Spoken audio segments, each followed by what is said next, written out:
Good morning, everyone. Hey, good to see you. Happy Wednesday, is it? Yeah. So, this is really exciting. I'm so happy to have Peggy with us today. She'll be joining us shortly. Just the the typical technical issues that always happen. There's always got to be one issue. So, I think I see her in the waiting area. All right, here she is. Good Hi, morning. good morning. I apologize. Hello. You know Oh what? no, don't I apologize. It's usually my internet. I keep forgetting that I need an Ethernet cable in here. Gotcha.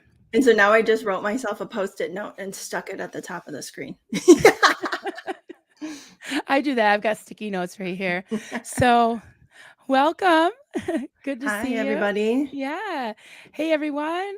Hi, Alicia. I love you. Thank you for everyone who's here already.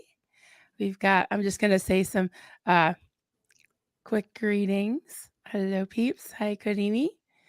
And this is Peggy, my friend Peggy. She is, wow, you have so many great creds in my eyes and everyone's eyes. Oh my You are. gosh. No, I think that half of it I'm just faking, really. No, no, I have imposter syndrome. no. Well, get rid of that. So Peggy is a mom, and she's also a moderator on, I call it Triple C on FB, our group on Facebook. She's a researcher for That's So Effed Up, because we're so close. We're kind of not totally deep into the stream, but later on we can drop those words. That's So Effed Up podcast with Ashley Richards, and that's an awesome podcast, and she's on YouTube too. So welcome. I'm so excited to have you. We did that stream with Clearwater Chad about, it's got to be what, a month and a half ago now? Yeah, it was a About a while month ago? ago. Mhm. Yeah. And I've been thinking about it ever since. We did a stream on a deep dive into the IBLP and Bill Gothard. And, many of you know his name and his quote ministry from the Shiny Happy People documentary. And we'll probably be referring to that somewhat today, because we're talking about Right. growing up in cults, growing up in cult mentality. We could even bring in abusive households, patriarchal, you know, uh, yeah, authoritarian structures. For It sure. all kind of has the same type of flavor. So Mhm. I just want to say hello to a few more people before we dive into the meat of it all. Sophia, Matt. We either call her Mac or she likes to be called Sophia. Hi, Chad. Sophia. Yeah, Chad jumped in. Clearwater Hi, Chad. Chad. And of course, we've got our amazing Penny 5A. She's in the backstage doing her magic. Hi, Penny. Thank you. Cat Andy. Hello. Yay. All right. Maddie. Hey, Maddie. Maddie is, I'm actually going to promote his new podcast a little bit Nice. later. All So, right. Maddie's a friend of mine who grew up as a child in his father's cult. So, I'm going to promote his podcast a little bit later. Absolutely. Welcome, Maddie. Nice to meet you. Awesome. Awesome. Yeah, there's so many comments already about things that are going on in the cultist sphere with children. We'll get to, and if you have any questions as we go along or comments, Penny will be starring them. Now I got both of you, Penny and Peggy. I mixed your names. I know. I was talking about Penny and I said Peggy, and you're like, you mean Penny? That was so funny. Michelle R. Oh, sorry, I went over you, Penny. I'm sorry. Go ahead. I'll stop clicking. It's a bad habit. So, how you doing today, Peggy? I am well. I just threw myself out of bed and threw myself in the shower. I had to feed. I've got 5 animals, so I had to throw food at everybody really quick and run in Yeah, here. I get it. I get it. So while you were thinking about the stream and researching, what kind of went through your mind? Like, how did you approach it? So first of all, this is difficult to talk about. It's you know you know how everybody has that soft spot, their weakness or their trigger, and I mean animals is one big one. Like when the animal dies in the movie, like I'm done, right? Yeah. Yeah. But kids, and the biggest thing that really triggers me is seeing any type of bullying with kids. That gets me pretty good, and this is all abuse. It's all bullying. It's Yep. all belittling. um and that kind of stuff, I just can't. I have such a hard time handling, because it does, and that is my past, and it does trigger me. um and what I was thinking going into it was getting a better understanding of um what kids go through. But these we have in the SPTV community such an incredible second gen um, Yes. group of people who have really opened our eyes as to what they have been through as second generation, you know. Absolutely. And so that's kind of, as I was going through this, I was thinking of all of them, and I was thinking of the other second gen ex cult members I know. Like I mean, technically you are, right? Yeah, I would say technically from the age of 9. And it was, well, it wasn't a full blown cult as far as the textbook, the all the, you know, the things that say like one charismatic leader, all that. I grew up in the Assemblies of God from the time I was almost 9 to age 16 when I ran away. And that was very culty. I always say, Pentecostalism and Assemblies of God and all the different facets of it, different denominations. Well, I wouldn't call them textbook full blown cult. They are breeding grounds for cult leaders and Mm-hmm. and splinter groups, Yep, at absolutely. very best. But I would say there was a lot of spiritual abuse, a lot of, and we'll totally get into it because it definitely set the backdrop for for my 20s and 30s, mid 30s, when I finally left the abusive evil cult with my children. And actually my daughter will be on with me on Friday morning, and she's like, willing to tell her story. It's going to be emotional. I think I'm going to have tissues next to me, but Mm-hmm. um Mm-hmm. my kids are definitely survivors, and they were born in a full-blown abusive, destructive cult. So it's more common than we think. It really, Right. really is. Mm-hmm. Mm-hmm. And so damaging. Hmm. So, I mean, it's Really. it's incredibly brave of both of you and Haley to be able to talk about it. I don't know if you watched. Did you? I'm assuming you watched when Janice and her daughter were on. Yeah, yeah, I was going into it like, I bet I'm gonna cry. yeah. It's hard. It It's is. so brave of you guys all to do that stuff, though, because it is hard. But I know that you've done so much work already as a family. Yeah, and it's still it's never going to be easy. It's still hard, but I think of all the second gens that like you mentioned, and their parents that are still in Scientology. Right. I mean, I wasn't in Hmm. Scientology, but I did have that whole, for the cause, mind control, even sacrifice your own blood, your own children. And Hmm. thank goodness, or whatever, Xenu, whatever, that I broke out of it. But I do understand the struggle, and I do understand to a degree. Never okay. It's not an excuse. I'm willing to own it, but it is hard. It's hard Hmm. to even explain. You can't really explain it, but I do understand it to a certain level. Yeah. Right. Right. Hmm. Yeah. So I know we both have some some examples of different case studies, cults, examples, things that really struck us as we were doing our pondering and research on Mm-hmm. this. And um, if you want, I can just give you a couple things and then we can kind of spring off from there, because I know Yeah.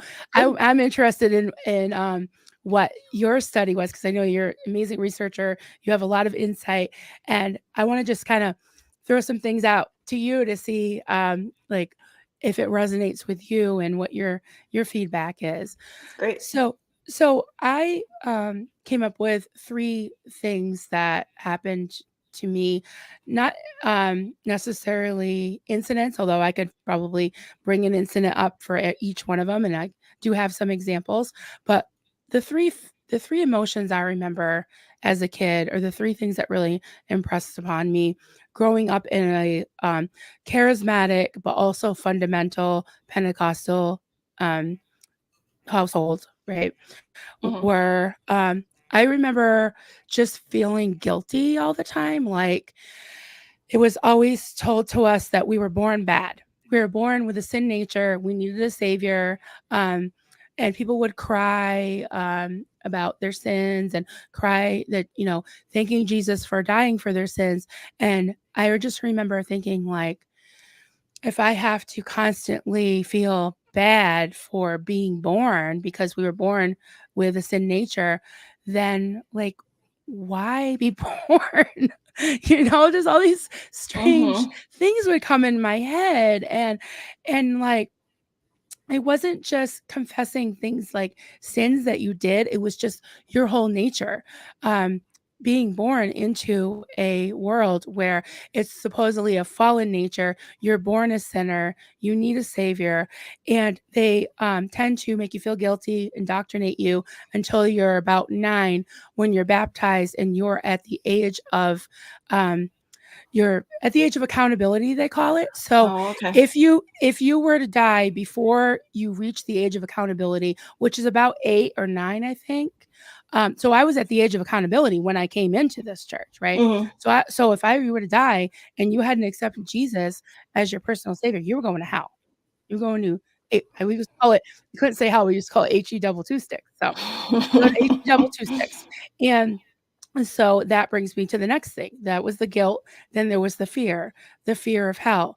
Now, while I'll paint a little picture of what the church was like. It had this facade of being happy, praising Jesus, raising your hands, speaking in tongues, healing people, being slain in the spirit, which was supposedly, although people would get thrown back and sometimes there was no usher to catch them, and there were like some concussions that happened and stuff. So that wasn't very good. There was also a dark side of it. There was the casting out of demons, the fear of the occult, the fear of hell, the fear of the rapture, which we can, if anyone doesn't know what the rapture is, the fear of God striking you down, making you sick, making you die. I mean, I just remember laying awake at night in terror that Oh. and it was a very real thing, and this was a, quote, "mainstream church," you know? So, Mm-hmm. like I said, Yep. it kind of set the backdrop, and all of the, things um, that you would try to understand, there was, like, a confusion. Now I know it was cognitive dissonance, but it was like, "That doesn't make sense," or "That doesn't measure up," or "This one's saying this, they're doing that." All that confusion, you had to just completely, just mindlessly, you know, just go along with it.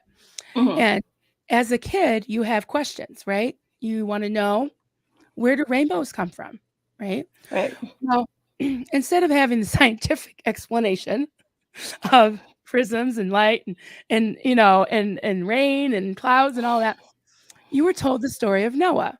Now, Mm-hmm. the story of Noah is not really the cutesy thing we think of, with the animals 2 by 2 and the rainbow and all that. God deemed all of mankind evil except for Noah and his family, Mm-hmm. and he wiped out the entire earth, wiped out all the population, all the animals except for 2 of each, and Noah and his family. And then after 40 days and 40 nights, the dove came, the rainbow came. God promised he would never. And so the rainbow is a reminder of the promise that God would never destroy the earth by flood. Again, Right. he will destroy the earth by fire. By flood. Yep. By flood. So don't worry, the whole population will not be wiped out. And I joke about it now, but it was real. It was real. And it was like, okay, that's where rainbows come from. Okay, Right. well, where does God come from? Well, he's always been. So it's like you just learn to accept these things. And then when you have children, you're like, what do you tell them? What you know, what you were told. Right. Right. You know? Right. So that was basically in a nutshell what I was thinking about my experience as a young child. And there were abusive times. There were some things that happened, but I had it better than a lot of the kids in these really dark, evil cults, which I ended up joining one in my 20s. So. Right. So you brought up a lot of good points that I had saw in my research. One of the big things was the shame, and keeping kids, in shame, humiliating them is definitely a good way to get them to stop asking questions or stop there. Kids' minds are going to keep wandering, but you don't want them to ask questions, right? You want them to stay compliant. So if you're constantly keeping them ashamed of themselves or of their thoughts, and I know there are a lot of cults where kids are told that their thoughts can be read, that, oh, we can hear your thoughts. Totally. Yes. Yeah. And so Yep. that is definitely a good way to keep those kids in line. Stop thinking, stop, don't react. And reacting is another thing that you want to stop them from doing. And that's like one of the biggest points I think that people brought up about the shiny happy people, and that's a good visual to have, is how the Duggar kids are always so calm, so well behaved. You can tell that they're not questioning anything. Whenever Michelle says something, they do it. They stand in their perfect little line and stuff, and that's because they have their thoughts kind of just stomped down. Right. Yeah. And another point that you made that that I was thinking about was you're talking about like you also can't trust your own thoughts because everything's going back and forth. So you don't know if you can't trust yourself because you're supposed to be trusting these leaders, right? Right. Yeah. And so how do you trust yourself when you're like, but so-and-so said this earlier, and now they're saying this, and I'm supposed to follow everything they say. And then in your mind, you're like, okay, well, I guess I'm the one. You're gaslighting yourself, right? Yeah. Right. I guess I'm the one that's confused, right? You spend so much time with these hypocritical people who are just switching back and forth on all of their things. We're telling you one day the Bible means this, one day the Bible means that. And you absolutely can't trust your thoughts anymore. So that's another good way to get kids to stop thinking freely, because like, oh, I guess I can't trust myself. It's like I said, you get them to gaslight themselves, and then you don't even have to do the work anymore. Yeah, that's absolutely true. It's almost like you're relying on, there's this authoritarian, often patriarchal structure where you get all your information from a very small group of people. So you're looking at, your parents, your spiritual leaders, your teachers, if you have one, if you're not homeschooled. And I just remember being about probably 10 years old, and I was in public school. My adopted siblings, my two sisters, ended up being homeschooled later on. But I remember learning about evolution and in school, right? And learning where rainbows come from, that it wasn't the flood, that it wasn't all that. And I was like, I brought it home to my adopted mom, and she wore the pants of the family. But she was just like, "Oh no, evolution's bad," and I was like, "Well, why? Well, what?" And it made sense to me, but we were supposed to do this project about something having to do with evolution, and she made me do a book report on an anti-evolution book, and it was just so bogus. And I think I got like a C, and I worked so hard on that Oh darn book report, no. but because the teacher was like, "This is like crap," you but yeah, it just made me like a freak. And so I more went into myself and just was walking on eggshells, and I couldn't have friends, and I just wanted to, you know, I wanted to fit in. But then I think of the kids, and I'm not saying anything about homeschooling as a, you know, as a whole. There's plenty of secular homeschoolers that are, great. And I'm not saying Right. homeschooling's evil, Mhm. but Mhm. homeschooling is a way to hide a multitude of abuses. I'm sorry, I'm Right. gonna say it, and it's true. So, Mhm. Mhm. and I'm gonna probably gonna flash this book a bunch of times, but it's one of the mandates in this book.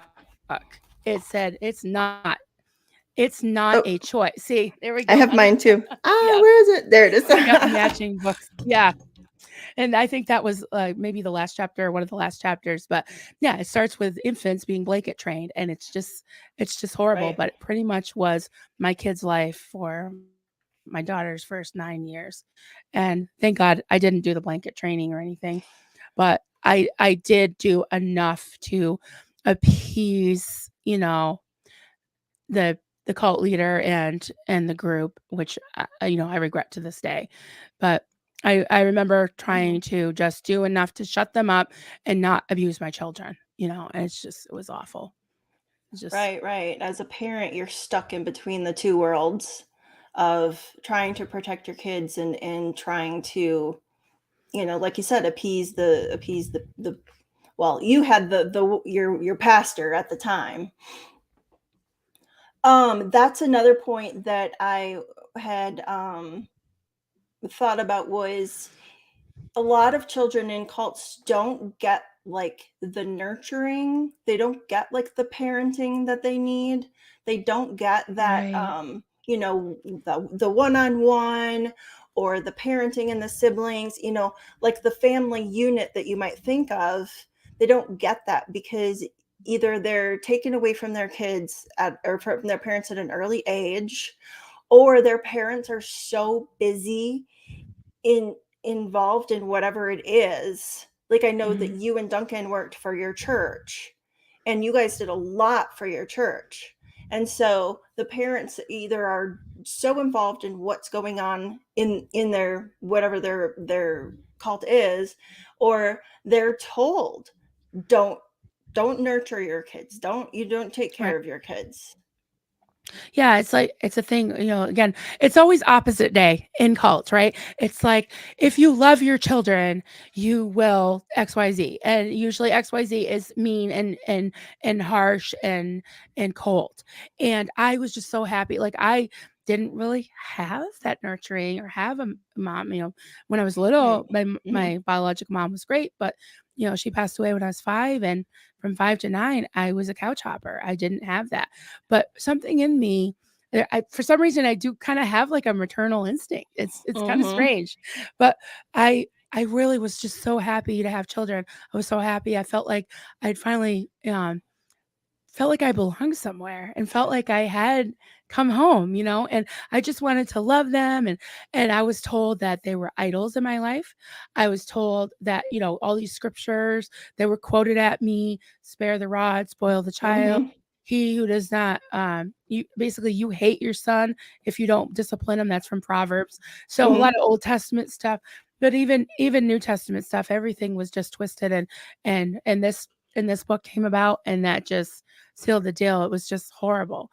And Right. shepherding the heart of a child too. That was another one that we had to read. So it was just constantly, you had this guilt as a parent too, just like with the children. You have this pressure and this guilt, like, oh well, don't you love God more than your children? You're supposed to love God more than anybody or anything. Mhm. And what it really boiled down to was Marlene didn't want anyone between her, our adoration, our dedication to her, Right. You know what I mean? So Mhm. no children, no husband, no nothing. So you had to put them aside and focus on what she wanted you to do. Even when we Mhm. weren't living in the actual cult, we were a few miles away. Right, right. And that's a good way, when they separate family units, taking the kids away from the parents, separating the parents, separating husband and wife. And that's a really good way for them to control everybody, because then you don't have, like, I feel like, and you've talked about it before, as a family unit, you and Duncan were able to talk a little more freely with each other. And you guys kind of had the same viewpoints about things.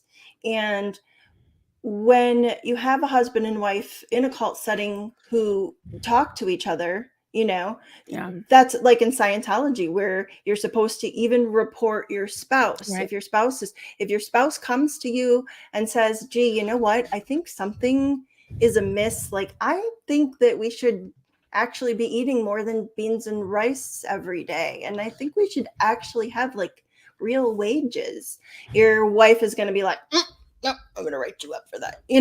Right. So it leaves you Yeah. scared to Yeah. talk to anybody. And same with children. Children become scared to talk to anybody because they know that they're going to get reported. They know that they're going to get punished. Right. And that's Yeah, I another was good very way. Yeah, I was very fortunate because Duncan was not a born in or a raised in. He joined when he was in his early 30s, and he had a pretty a basic background of going to a Methodist church, but nothing really, crazy or anything. But he joined an Assemblies of God church that was about 40 minutes from the one I was, brought up in.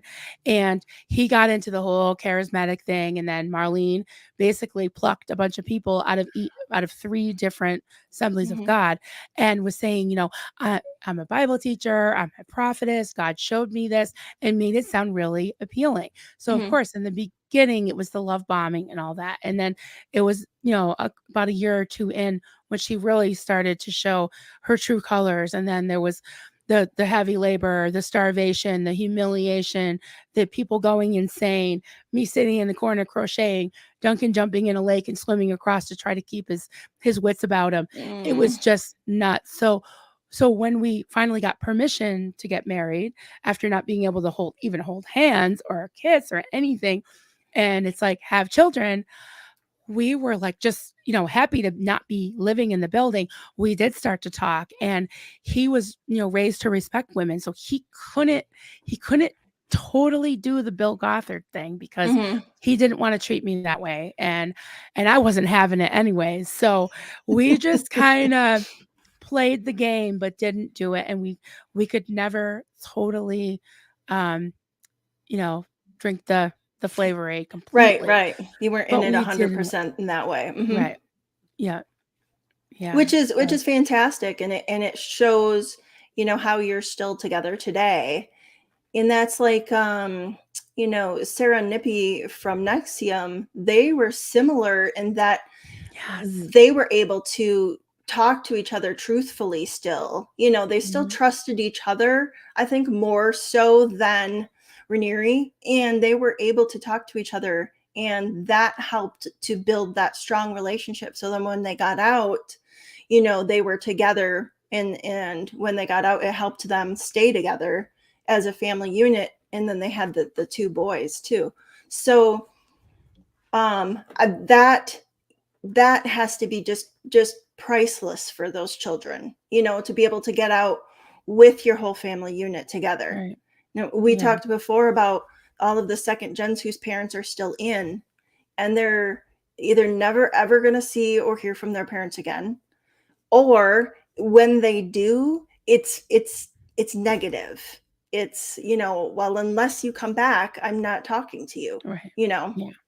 Yeah. or like the case with Mike Rinder, where his daughter keeps putting hit pieces out on him. Yeah. That I can't be know. easy. So it's got, I can't imagine how great it is for kids to be able to get out with the entire family unit Oh yeah. intact. And it's not super common. Right. And Hmm. I was thinking about what you said about the conditions of like, if you want to talk to me, or if you don't want to be disconnected from. That's why there's so many under the radar Scientologists, because they don't want to lose their entire family. Right. And it's this conditional love. And it's so sad and so heartbreaking, because they feel like they're never going to measure up. They have to pretend to be, a certain way. And I kind of felt like that also with my family, is that, now I'm just kind of like, yeah, I don't know if I believe in God. I might not. And it's like, oh, like, oh my God, they lose sleep over it, because like they just can't imagine, that to have another way of possibly thinking, because Right. it's just it, it's non-negotiable. Yeah, yeah. And I feel like in those cases, a lot of times I feel like it's the kids that care more for their parents. The kids are more attached to their parents. And I know that there's several different types of religions, cults, spirituality, that the parents are taught to detach from their kids on purpose. But there's that tie that you have to your parents, and it's like kind of like whatever they do to you, whatever happens in your life, you still have that attachment to them because they're your parents. And whatever it is that the parents are being told and taught, they're able to better detach themselves from their kids, because they are, I don't know, in it more, their hearts and minds are in it more, I guess, maybe. And the second gen, third gens, they still want to talk to their parents. And so I can't, when people get out of cults and they don't want to speak up, I can't fault them for that, because there's still something that's there's still that tie, at least for them in their hearts, that's keeping them attached to whoever, grandparents, aunts, uncles, cousins, siblings. I can't fault people for wanting to keep those attachments, even if the attachments themselves don't care as much, Right. Yeah, and I was thinking too that the idea of when you're in one of those situations, you chose to be there, and a lot of the cases of the second gens whose parents are in because they chose to be there, and these kids didn't have a choice to be born into it. And in many religion and fundamental circles, your kids are viewed as like a thing, like a possession, or this ownership in a bad way. Not that you're responsible for them, you give them unconditional love and you nurture them. It's like they're a possession, right? And in Scientology's case, they're an adult in a small body, because they're old soul, right? And it's just so sick, because like I see, as people are talking, they're probably talking about the 8-passenger, the Ruby Frankie situation. And I do want to bring that up, because I think it's really important. It highlights so much of what's going on today. But taking those kids like the Duggars and putting them in front of a TV screen and making money off of them. They're people, they're humans. Like, that's just disgusting. And I'm so glad that there are laws that are coming out. I think it was Illinois or Ohio or one of those states made a law that if your kid is in front of the camera a certain amount of time, you have to take 50% of that income and put it in a trust fund. Now, Wow, I think it should that's be great. even more strict, but yeah, because people are making money. And the only reason I believe that we've heard of Ruby Frankie, there's thousands of Ruby Frankies, I'm willing to bet. Oh yeah. And it's because she had a YouTube channel called 8-Passenger, and 8 Passengers, and she had 2.2 million followers. Right. Incredible. Yeah.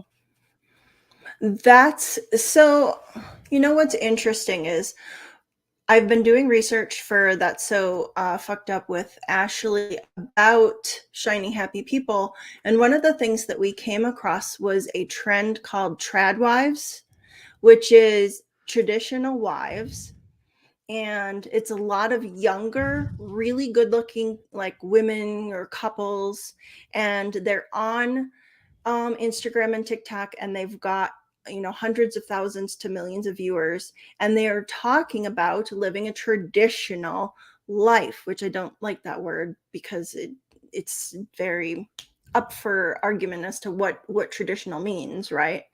Mhm. So in their terms, traditional is basically like the you know, the Proverbs 31 woman, right? Woman. Yes. And they you know, submit to their husbands and do whatever their husbands want and dress how they want and do their hair how they want, and you know, they're telling people to, you know, make sure that his food's on the table when he gets home from work, and make sure that the kids are clean and silent and all this kind of stuff, right? And that's what, when you were telling me about the 8-passenger family, that's what it reminded me of, Yeah. was this trad wife trend Yep. and Oh, yeah. raising your families in this way, you know. And then also it goes along with the homeschooling movement Mhm. and, you know, that stuff. And in this case, they're Mormons. So there's a whole Mormon Right. mommy movement, Mhm. Yep. and there is an appeal. Let's face it. I mean, there's an appeal to like the Duggars. It was like, oh, they're so happy and they're so wholesome, and they make their own bread, and their kids are so well behaved, and she's so sweet. I mean, now it just makes my stomach turn just thinking about Yeah, it. But absolutely. even back then, I was like, yeah, because I kind of knew something was up, but only Right. because of my background. But there is a thing where life has become so fast and hustle bustle and fast food and fast this. So when you see people churning butter and making bread and Mhm. right? It's like, oh, canning tomatoes, it's like, Uh-huh. oh, that just looks so relaxing. And the kids are so into it and all that. It's fake. It's fake. Not that, I mean, you can do some of that. I like to can stuff, but Mhm. yeah, it's all fake. But it almost makes people feel like a bad mother. Like I remember people saying like, man, my kids aren't, this isn't real. And it isn't. It wasn't real for them either, you Right, know? right. I started blogging back in the, you know, the earlier 2000s, when the mommy blog boomed, you know, and reading all of the different mommy blogs, I definitely felt inadequate. I felt like I wasn't doing enough. You know, Yeah. I was a playful mom. We went to parks all the time. We did crafts all the time, that kind of stuff. And so I spent a Mhm. lot of time with my kids, and I was able to stay at home for about 10 years, until my youngest was in kindergarten. But like reading all of that stuff, and there's, I mean, the Mormon mommy bloggers, there's just so many of them out there, and they make it look Yeah. so easy, Yeah. you know. Well, I can have 8 kids and I can do all of this stuff. Well, I have 3 kids and I can't do all of this stuff, you know. Like, I don't have it in me. I don't have the I energy. I know. need I remember naps. feeling so inadequate. I homeschooled my kids in the beginning, and I remember, having some of the IBLP, the Bill Gothard stuff. You're supposed to know, like, I barely graduated high school. I was homeless pretty much, Mhm. I run away when I was 16. I ended up in a home, temporarily for troubled teens. I went to a foster home, and I was working through a lot of stuff. I don't remember math or anything. And here I'm expected to homeschool 3 kids.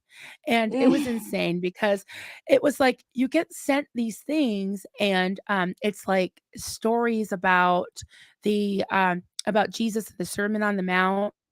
And that is supposed to, like, one Bible story is supposed to teach them math, science, this and that.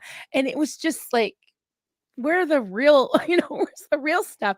And then we had like kind of everything was a mixture.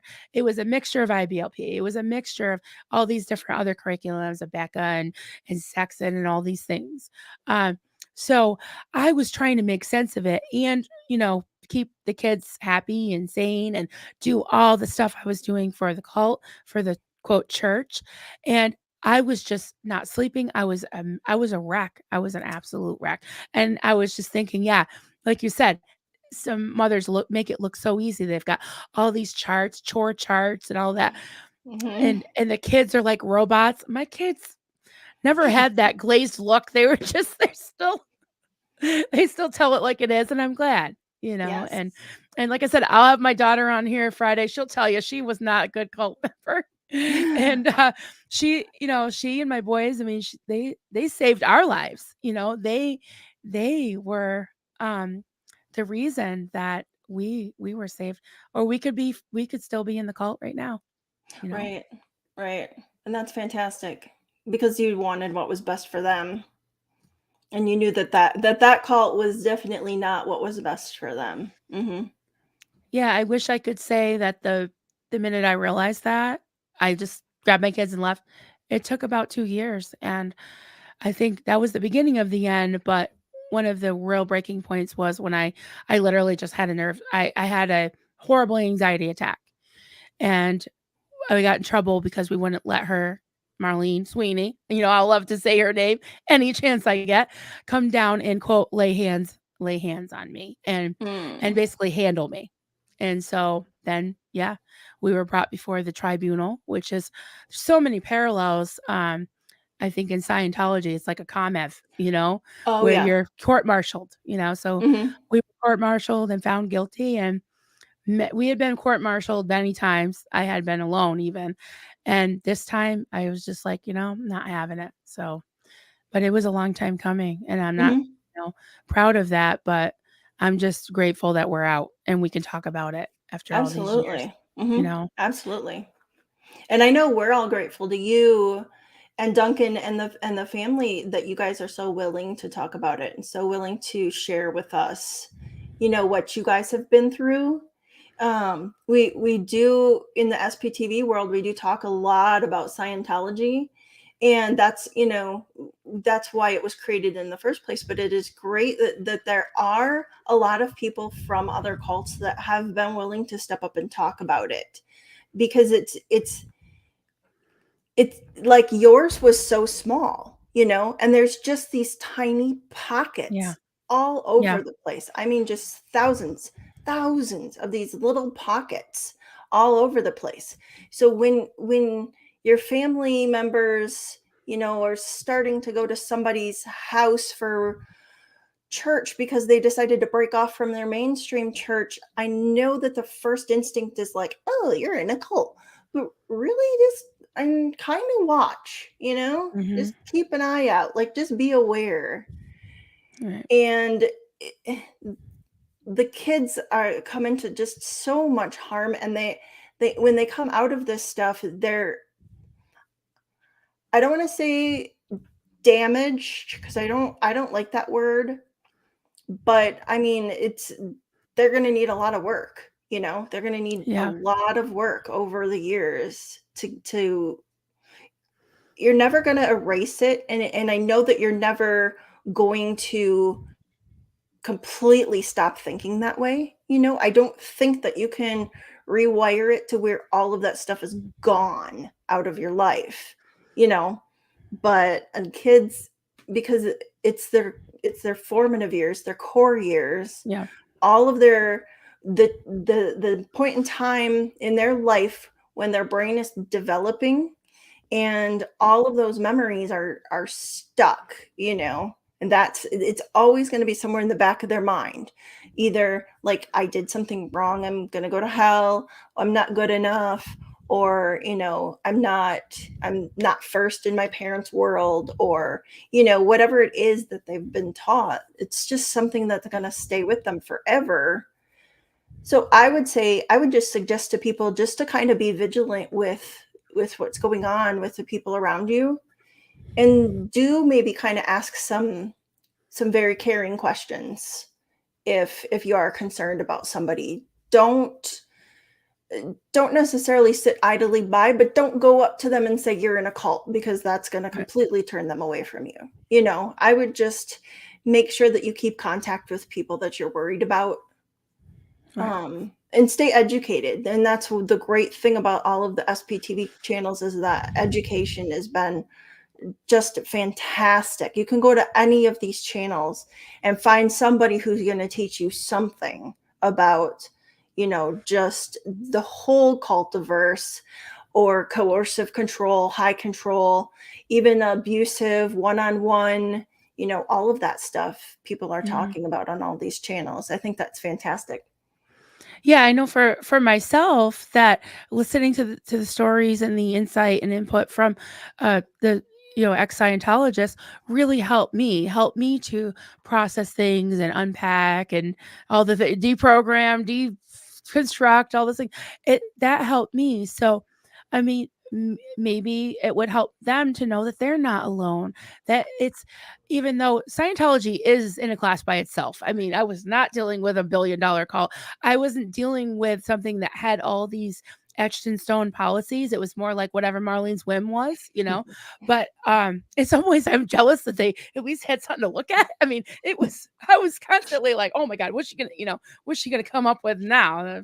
Nutcase. Now I say nutcase, but yeah, I mean, it does start with just small thought of, oh, maybe it doesn't have to be like this. What if, or just starting to ask questions and starting to let the inner child, the inner person that is crying out for a little bit of freedom, crying out for some autonomy. And I like the point that you made about talking to people that you suspect maybe in one of those situations. Don't, go at them like gangbusters and be like, you're in a cult, because that will make them kind of double down usually, Hmm. because people did it to me. But when I saw people on the outside not being struck down, not on the dung heap as I was threatened, actually nicer, actually more compassionate than my cult members. And I was like, you know what? Maybe the outside world isn't as bad as I thought it was. Hmm. And then I was like, the threats against my children, they're going to end up, being prostitutes and drug addicts and all that. And it was like, none of that has happened. They're so much happier and we're so much happier. Not perfect. We're not a perfect family, but I'm so glad that we're able to talk about things and we're able to learn together. And I do really love this community. I have lots of adopted second gens that I just love, Hmm. and I if I could say anything on behalf of their parents is I'm sorry this happened to you. It's not okay. It's you are so strong and I'm proud of you. If I could be your mom for 5 seconds, I would say you're amazing, you're strong, and and you are enough. You're enough, you know? And as far as their parents go, I don't make excuses, but I do understand it to a degree. Is they thought for some reason, some twisted thing, that they were doing the right thing by giving you over to that terrible system of Hmm. that cult, whatever cult it was, Scientology or IBLP or more, the Mormon fundamental. I mean, people will argue Mormons aren't a cult. Well, I'm gonna just go out on a limb and say, yeah, I think they are. That could be wrong, Hmm. but I'm gonna say they are. And Pentecostalism, I think it's a gateway to cults. So Yeah. Right. yeah, Right. That's where you hear a yeah, lot of people started. Hmm. Then, because in Pentecostalism, I don't know if people don't know, a lot of it has to do with receiving messages from God. And that's totally. where people Mhm. start to go, oh, wait, but Yep. I'm receiving a special message. God Yes. told me that I need to go and make my own group now.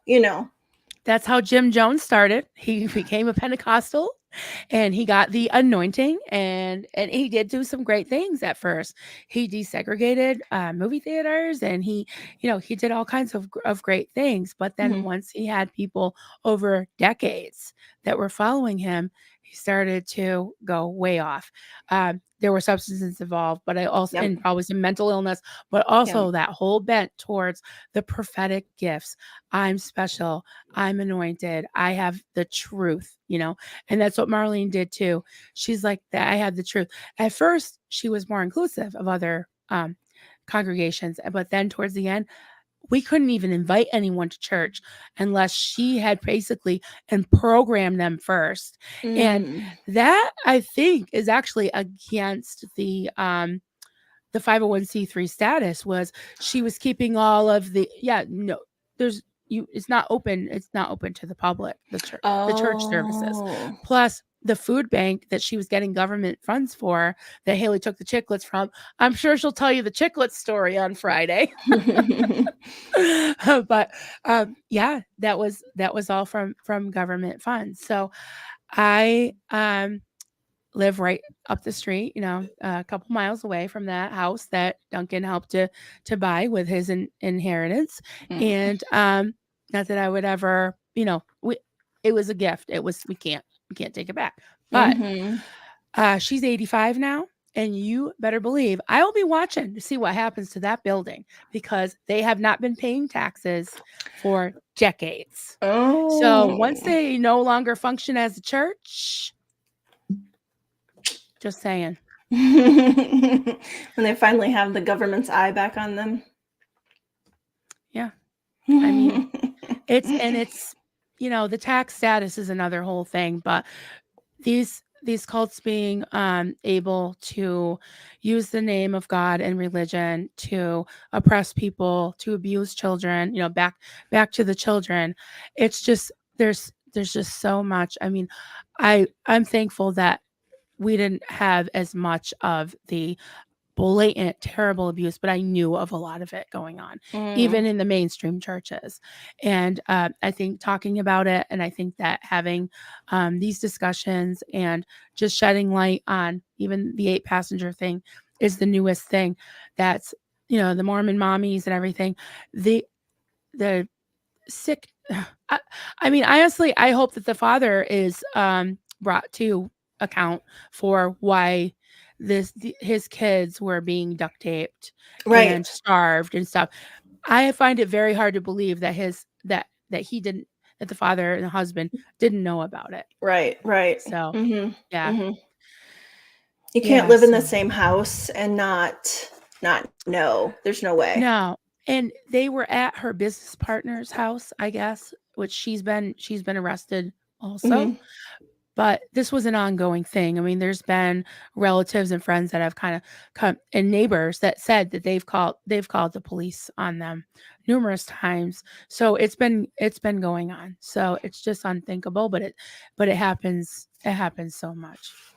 One thing that upsets me about that kind of stuff is a lot of times the police have been called, or CPS has been there several times, and it always infuriates me.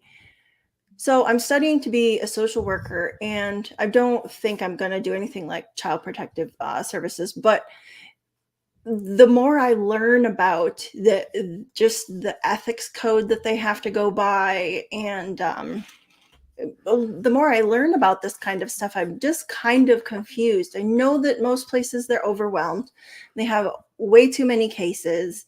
But I don't understand why it takes, them going there 4, 5, 6 times, and then either abuse escalates to the extreme, a child ends up dead. Why does it have to go to that point before children are removed?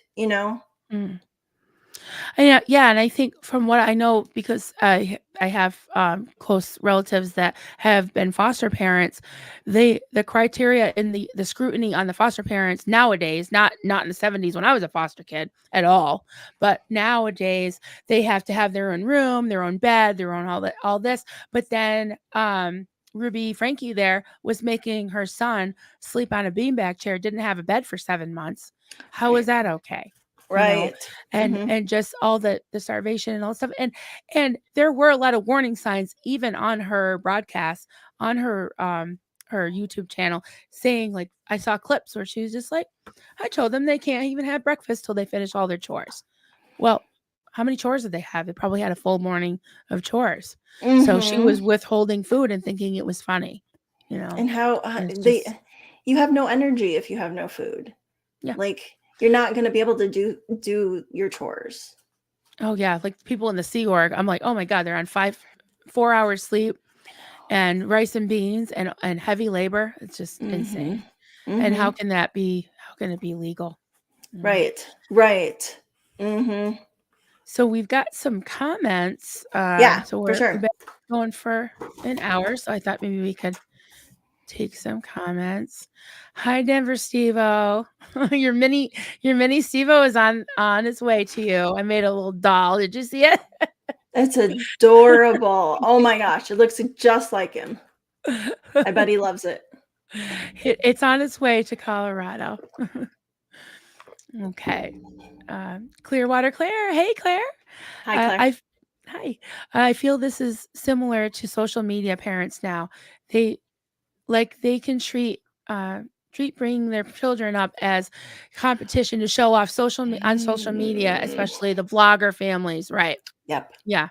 Agreed. Whether they're religious or not. Yeah. Yes. I mean, you could have a secular, you could have a YouTube cult or Facebook. Yeah, you could have all those kinds of Agreed. things It is where a you're oppressing your competition. kids. Mhm. Yeah. Whose kids are better? Whose kids are dressed better?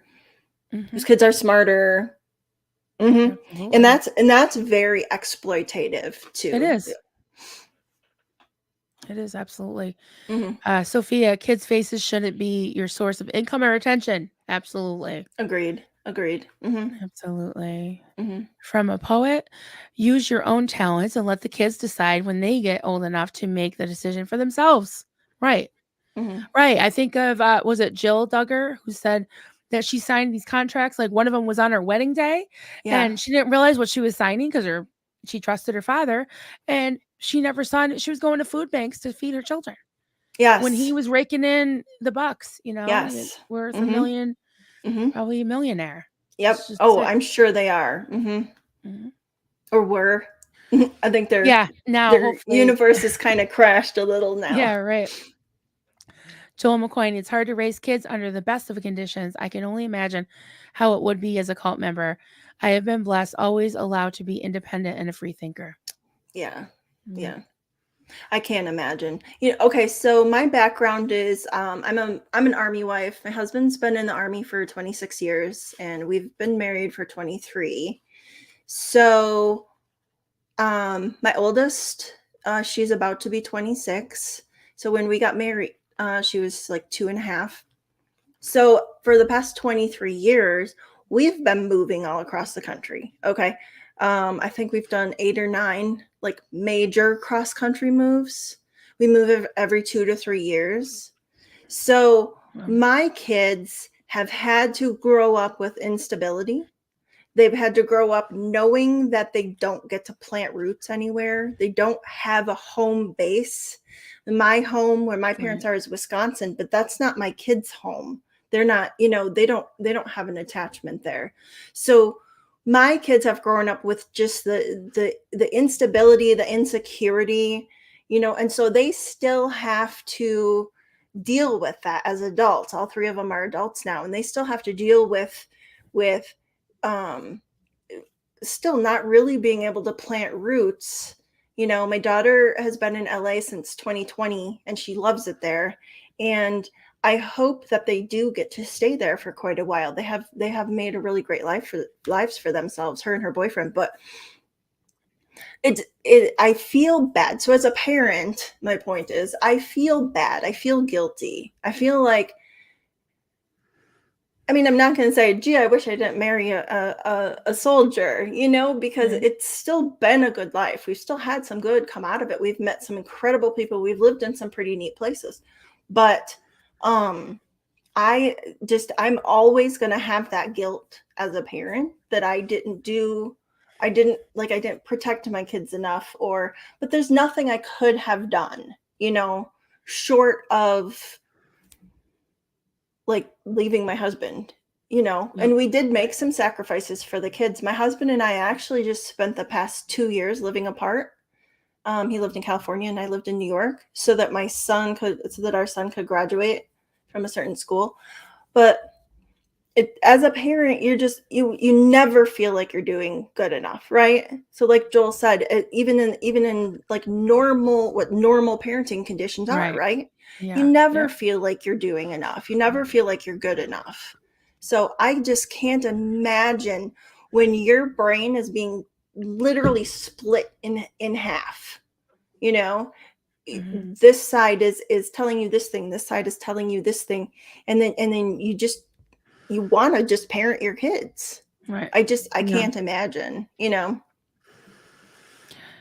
I know. It's awful. It's like I get so angry with the parents because, you have these children you're responsible for, but at the same time, life does happen, and I think that if you really try to make adjustments like you with your family, you I mean, you, you had a lot of challenges, but then your kids are used to being flexible and adjusting, and they're well adjusted and they're right? close, and Very the fact close. that Yep. you moved together as a unit, it kind of drove them together, and I don't think that that's a bad thing at all, because Right. I mean, you know I couldn't how many ask of us. for they're all great friends, great friends. I've never had the kids that fight and argue, and Mhm. they play together, they love each other, they're great friends. Yeah.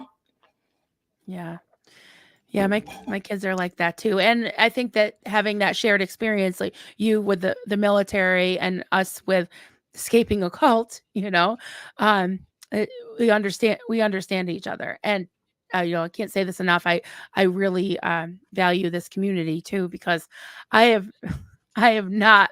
I mean, if someone had told me I'd be talking this much about cults, sorry, I just dropped something on my pen. Um, I'd be like, no way, because I was afraid to even utter it. So it Mm. has been a very cathartic, freeing experience, and I'm willing to put it out there if I might help someone, Right. to relate. It's so valued. All of you telling your stories, it's just so valued. Yeah, so I'm just gonna go through a few more comments. Let's see. Pup groomer. In many groups, children aren't just belongings or possessions, but also a sign of status. Yeah. Yep. Yeah. And in some cases, that whole have as many kids as you can, like the Duggars, that The the quiverful, quiverful, yeah. which is from a scripture. Yep. Sophia, Brian, you don't even need to show the faces. It's the easy content with easily manipulated targets. Yeah. Yeah, agreed. Yeah, the kids, they don't have a say. Right. And And you can get kids to you're gonna sit there and let me take pictures, or XYZ. You're mhm, not gonna get dinner, or you're gonna stay in your room, or you can threaten to get those beautiful, perfect pictures. mhm, mhm. And coercive control is coercive control. I mean, the religions use it. Well, I should say cults use it. Some religions use it. Different denominations. We'll just say that. Put that out there. I'm not picking on mainstream religions, but coercion is coercion, whether it's secular or not. So you think of child actors and different like Kate plus 8. They weren't. I don't think they were religious, but look at their kids were, constantly being exploited in front of the camera.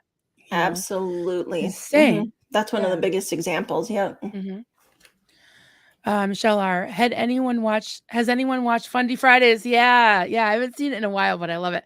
It's a woman that explains all the things we were talking about today. She's so informative and really does deep dives into the fundamentalist groups. Yep. Yeah. I love her.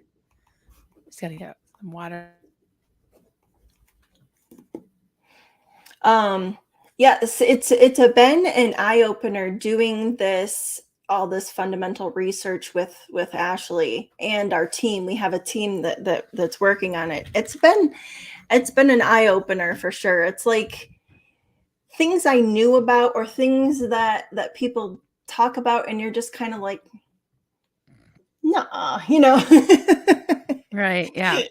Yeah. It's an interesting group of That people. is so fucked up. All that stuff, right?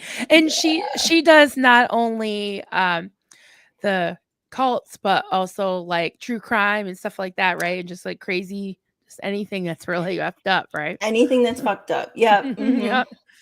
Yep. Uh, Liz Ferris popped in earlier. If you're still here, Liz, love you, honey. I love her. I love the Lizzes, the two Lizzes. They were both in my chat at the same time yesterday. I was like, oh my That's God. Love cute. them. And then this Duncan This Hona, guy. good point. This guy. I always say, no one blocked him yet. Um, you can't wipe your mind of all the wrong thinking. You can replace a lot of it over time by learning what you really believe, but your memory banks will keep popping things up. That's true. It's definitely. I think it does take a lifetime of you're learning new things, and sometimes there's things that I discarded. I'm like, "Pff," and then I learned something new, and then I'm like, all right, I'm gonna invite a little bit back, just a little bit, because it's Oh, so hard to just for a while I had to put aside everything. Like, mhm. okay, that did not work for me, you know. So it's like, and us people used to say, oh, don't throw the baby Jesus out with the bathwater, but I kind of had to. Right. Hmm. I kind of had to just, you know what? I'm not even gonna think about it. I know. All I know is that I don't know, and I don't want to know right now. I don't want to know, and you'll never know, you know. No. And so it's one of those things. It's like I don't know, but I do know that I want to be a good person. I want to make this life count. I don't know Hmm.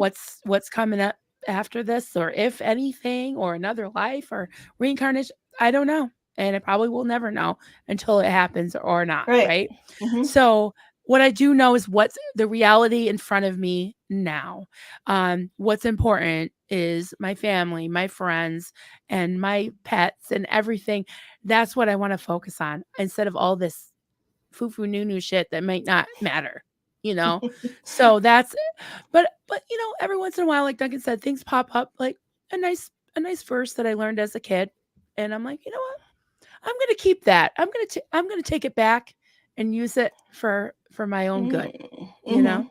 Hmm. So Yep. for whatever it's worth. Whatever it's worth. Right, right. That makes sense. And I like Duncan's wording in replacing. You can replace things. You can replace some of those old memories with Right. newer, better memories.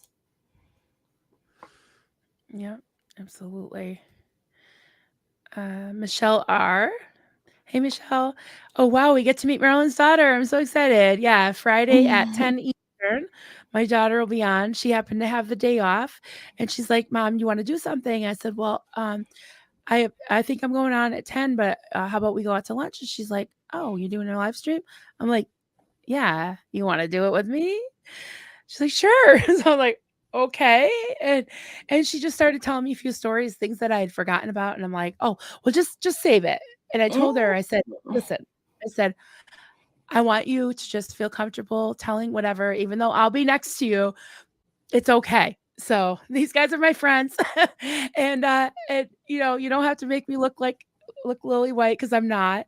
And I don't need to come out smelling like a rose. I just want her to tell her story if she wants to, and whatever she's comfortable sharing. So Right, yeah, right.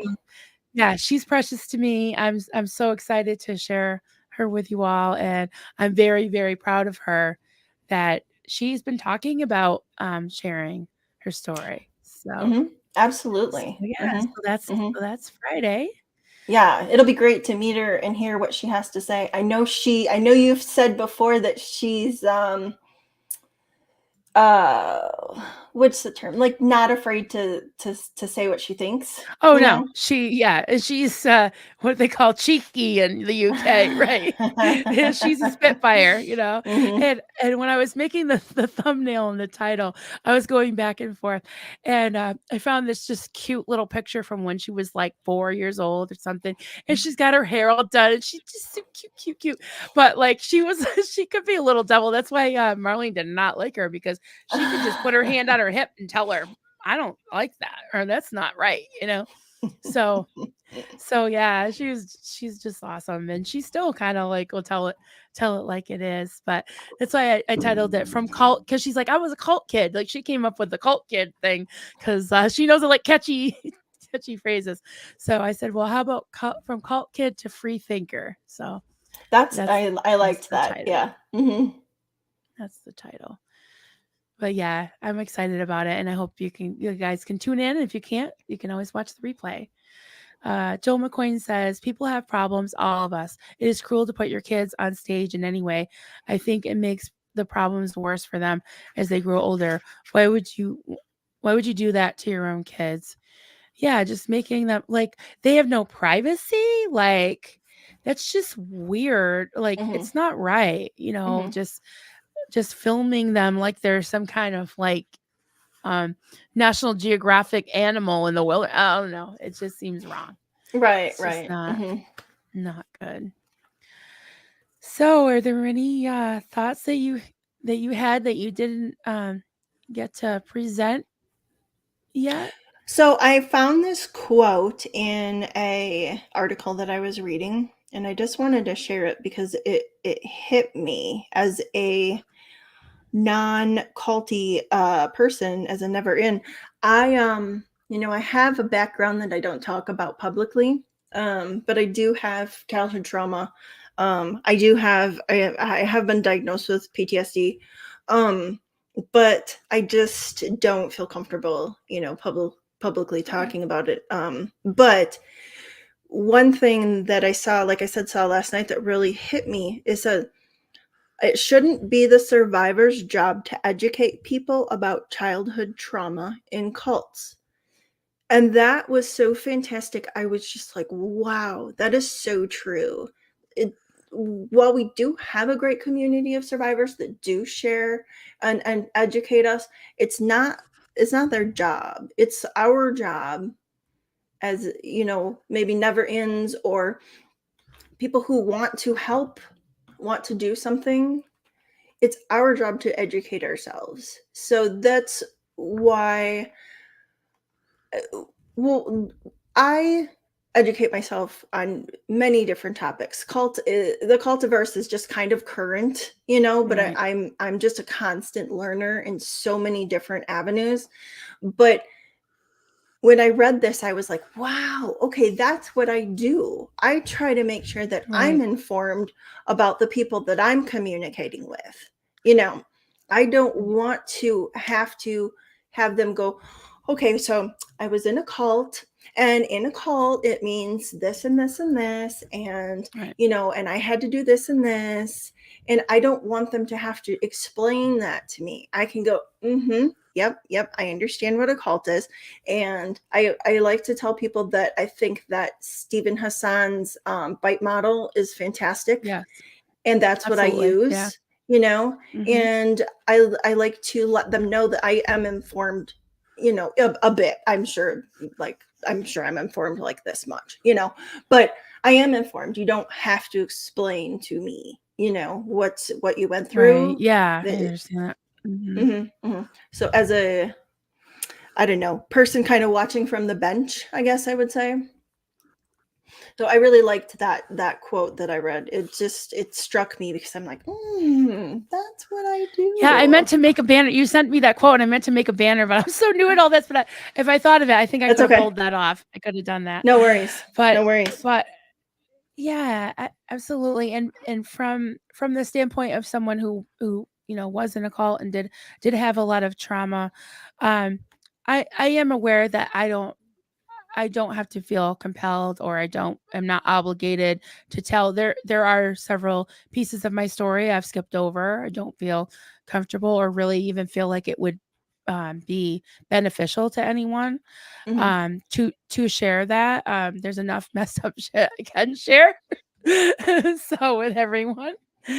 So yeah, and I have, but maybe maybe in time, I think that there's things that I'll remember, or things that I think are appropriate to share. But I think that this overall, this community has been very supportive, and they don't feel, entitled to your story. And that's a lot of things, a lot of I think what is being said out there, like when someone's come out Scientology, because that's the main thing, to take your time. You don't have to come out and 6 months later be telling your story. It took me 15 years to be able to start speaking out. So if you come out or you don't even want to tell your story at all, that is completely okay. It's okay to tell if you want to, and there's boundaries too.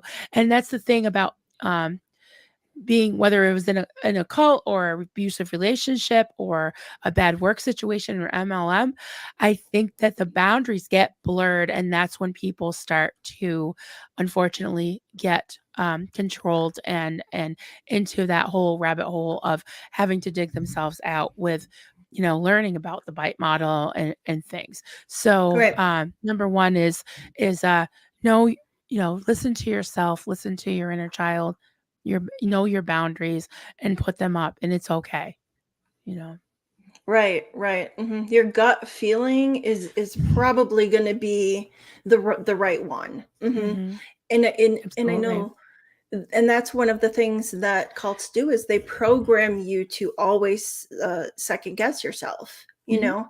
They Right. program you that your thoughts aren't right.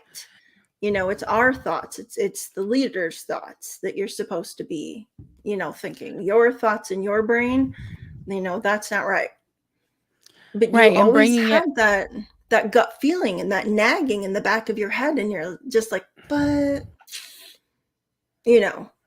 Right.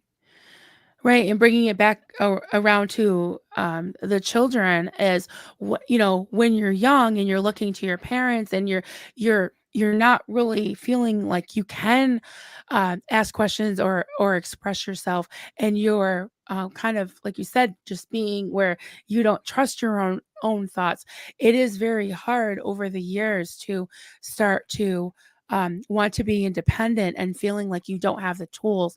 You don't even, if you've been under such a hammer of, quote, authority, where it's like, this because I said so, this is my word. And if you have been used, and there's certain things in uh in Christian circles, like laying on of hands, which can lead to abuse, things like confessions and stuff like that.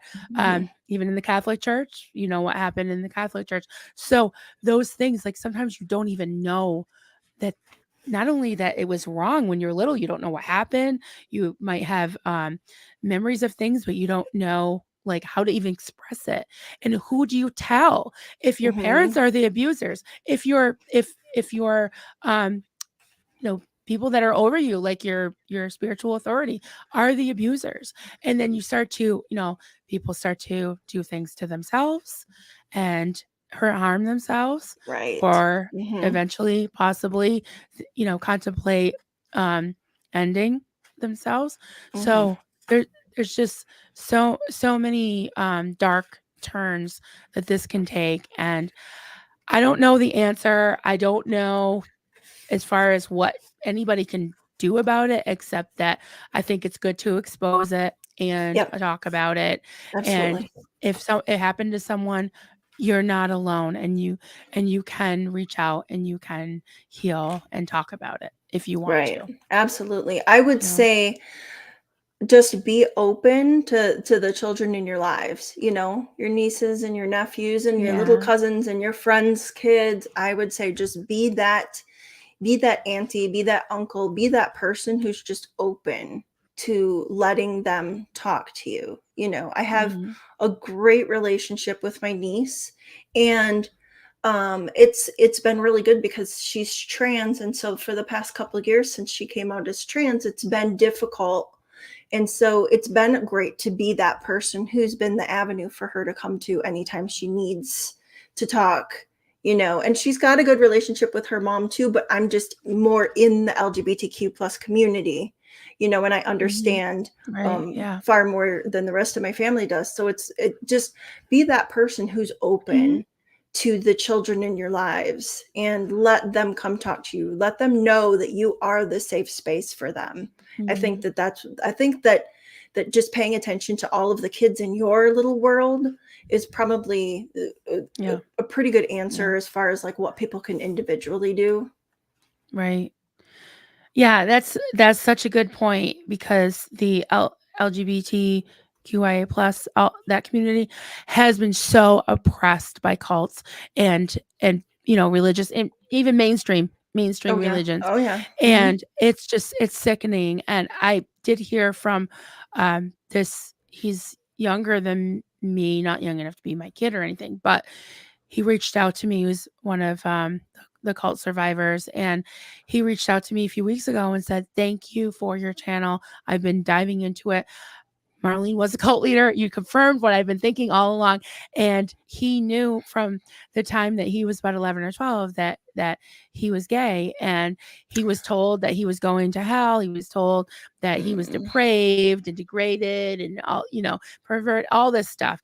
And he said, "I know it's BS now, but back then I just wanted to, I just was like so like upset, and I couldn't deal with it." And he said, "I knew something was wrong." And he never let them lay hands on him or anything. His brother did get, the demon thing and all, which that's another whole thing. Probably will come up with Haley. But yeah, his mom is still in the cult, and cleaning the house, the church weekly. And it's so sad. It's just so sad. Yeah. But he's out. So, That's and he good, and I'm knows that glad was that he BS. contacted you. I'm glad you were his safe Yeah. space. That's really great. Yeah. I love that, because at first I was like, well, my cult was so small. Like, how, how is this going to reach anybody or anything? But, he actually was from my actual cult. So that was wild, and it was Yeah. worth it just for that. Yep, just for one person. Yeah, Absolutely. totally. So can I promote a Absolutely. new Yeah. podcast? Okay. Yes. So my friend Maddie and his sister Ashley have a new podcast. It's called The Cult Next Door. And it's on like Apple, Spotify, iHeartRadio. They're on YouTube also. It's called The Cult Next Door. Is it at And the cult next door? yep, Okay. so on YouTube, it's going to be at The Cult Next Door I'll put it right on podcast. the. So Okay. podcast at the end. And if you search them up, they've only got 2 episodes up right now because they just started last week. But they're like what we were talking about, growing up as children in the small community that their dad started. So they actually started in Worldwide, which I don't know. It's that's one of those big mega church type cults, is Worldwide, and they started in that. And then their Worldwide actually split at one point, and then their dad went with one direction, and then their dad decided to split off into his own. So that's what we were talking about before. When somebody starts splitting off from a church and saying, "Hey, we're going to do church in my house now. Come on over," Yeah, kind of totally. put your Happens little all the antenna up. time. So Maddie and his sister, they're actually quite a distance apart in age.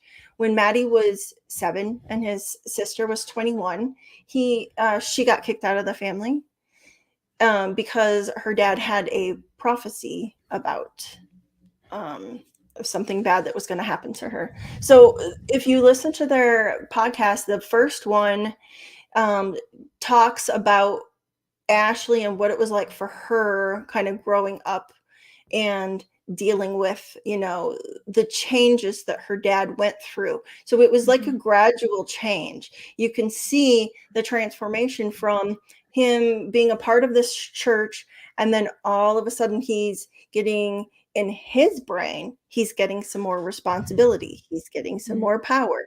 It's all in his head, but you could see that change that he went through to all of a sudden now I'm going to be the leader and I'm getting messages from God. I'm now a prophet, right? Yeah. And so Maddie grew up in that with his dad, and they just reunited 3 years ago. Maddie and his wife got out of the cult 3 years ago, and him Oh, and his wow. sister reunited 3 years ago, which is fantastic. You know, Awesome. such a great story.